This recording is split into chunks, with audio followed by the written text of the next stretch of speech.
Today, I wanted to cover one of my favorite toys, and we're going to cover the subject of the great global warming hoax. That's what this is all about. So, this I liked. It was impressive on the internet. It still has a flaw or two. The first time you powered one of these, this is the MJX RC, the new one that's out, the 601H, and the app is not going to load up on your phone. It's going to take overnight. So when you see these guys, they take them out of the box for the first time and they fly perfect. This is in a learning cycle. It's just learned to do the altitude hold and to pitch and roll the right way. And I have mine set on mod 3 because this then, unlike other drones, makes your drone respond to rudder control. Because I was thinking this was throttle like a lot of the others, and this was your roll, your pitch, your roll. And see that? You go right, and you only have 15% there. There's something going on with this controller, but I didn't even have that. I had 0% on the left yaw on this, and then you really have none. This shuts the motor down. So this is basically your throttle, and I'm used to the throttle being over here. So this takes a little bit of getting used to, but we're going to get to the great global warming hoax. Okay.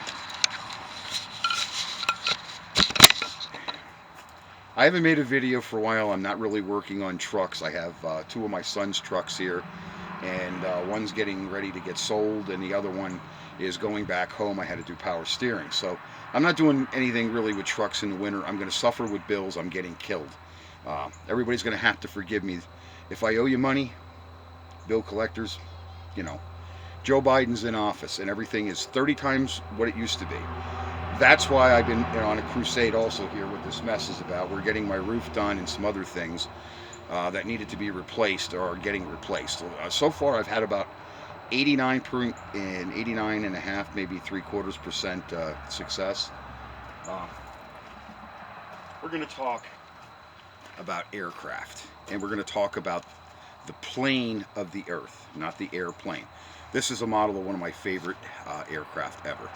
This and the P-47 Thunderbolt. You would have gave me one of these back in World War II, I would have been invincible. The Germans and the Japanese, they'd have been hiding underneath the carpet in their house. But anyway, this was an impressive performance airplanes, especially when they went to the Rolls-Royce engines, and some of them they did the conversions. The Brits did a lot of that. They put their own power plants and stuff in them. Let's talk about the theory of flight. These controls, your ailerons, flaps, some people call them that, okay? These are your stabilizers, and you have rudder. And where you adjust and put these, adjust the speed and the attitude of the airplane. When they talk about flight, rotation is your takeoff because you're rotating up. And you also have a rotation when you land, two types of rotation. Attitude is where you're flying at. And air current, that can affect your flight. Because people have already been on flights that have dropped like a rock, or when you hit a thick, humid air mass. Doesn't have to be hot. Could be cold. That'll shoot the aircraft up.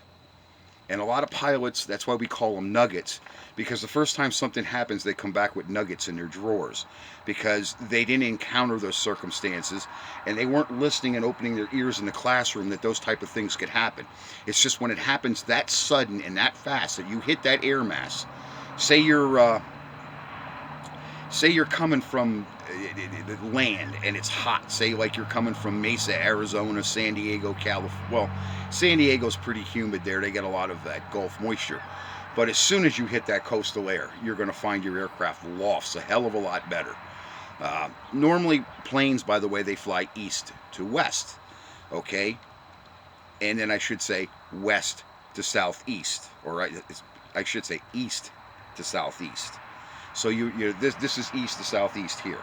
So you're going a southeasterly direction. That's a lot of the flight lanes and stuff that go over my house. They go southwest or southeast.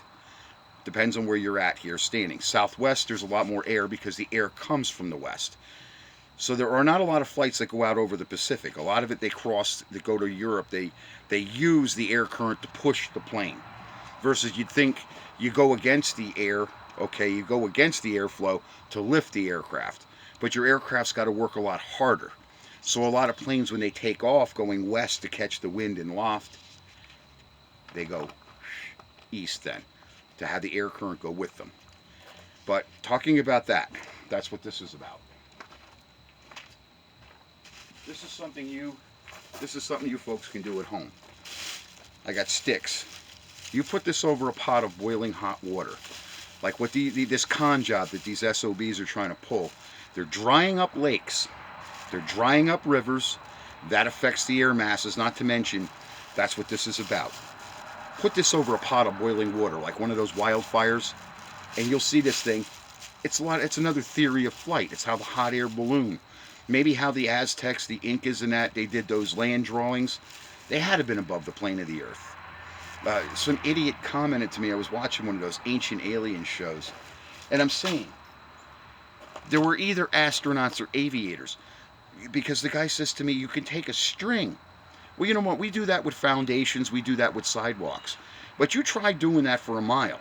That's why the transit, which was an advanced device, and that was not invented back then. As far as I know, they found no evidence that those people even had something like a transit.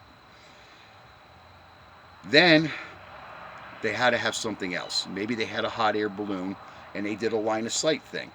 Very few of those lines deviate. There's a couple of them with a little imperfection curve.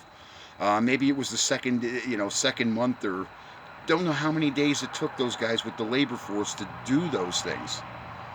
But you do that with a bag. It's a theory of flight.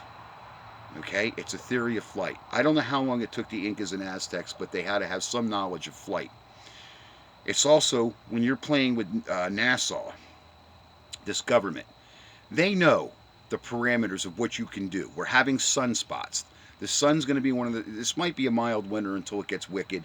We always do get a cold patch. That's always happened between January and March. You get some really frigid air out over this northeast where I live here. But the con job comes in when they figured out you're going to put all that energy into the atmosphere. Those fires can be seen miles above the earth. That's when a plane hits an air mass like that, and it's like hitting a freaking brick wall for an aviator like me. And I've hit a few. I don't know why there aren't more pilots speaking out on this hoax and how it's being pulled. It really missed me that people are not talking about what they should be talking about. You go drying up those lakes, all of that provides that moisture, that ozone to the atmosphere. Those lakes add to the ozone with their evaporation. It's a cycle.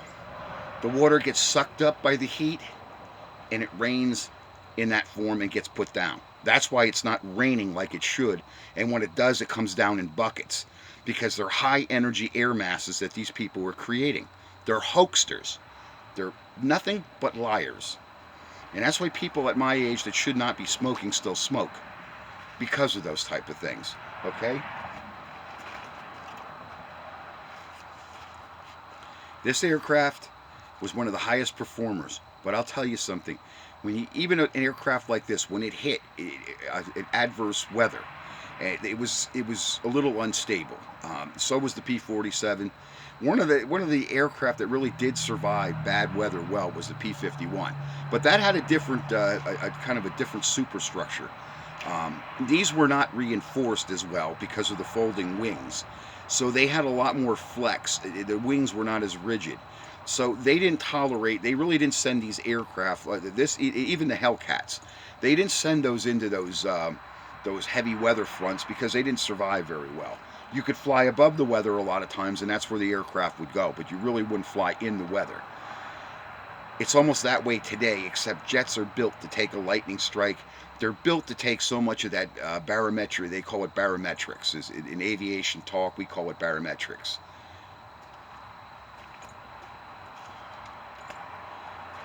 People are hoaxing you. You're being hosed. The government is hosing you. Please understand it. They need to put those lakes and those tributaries back into circulation. They haven't fixed the infrastructure out there at Lake Mead, the dams and all that stuff. They haven't fixed that infrastructure for 50, 60 years. Nobody's touched it. That's because they've been working on this, and the oil controlling the energy. It's a good hoax. It's well planned. That was one of the first things they found out about sending aircraft, or I should say spaceships, because you can observe that weather. You don't think that they're not looking at the weather and how the weather is functioning. People, it's one of the largest hoaxes that have been ever pulled, and it's simple science. But when they're taking the education out of our classrooms, our kids, and a lot of you people, it was not put into your curriculums. Not like an aviator, okay, when we have to learn, we go to a metopolo school. They call it metopolo weather. There's a couple different names they use now.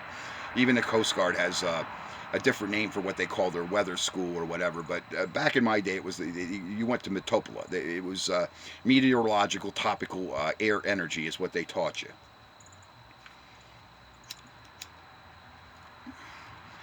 Take it from me, you're being hoaxed, and it's not pretty. It's not anything I really can say any more about, other than you can prove for yourself. Just heat up a pot of boiling water. That's a lot of energy in your house. You can even feel it. You can feel the heat in your house, especially like mine, a small place like mine. When I heat something up in the winter, I enjoy the energy off of it. But put that plastic bag over a pot of boiling water, just like when you put a lid and it starts lifting the lid, the energy that it creates.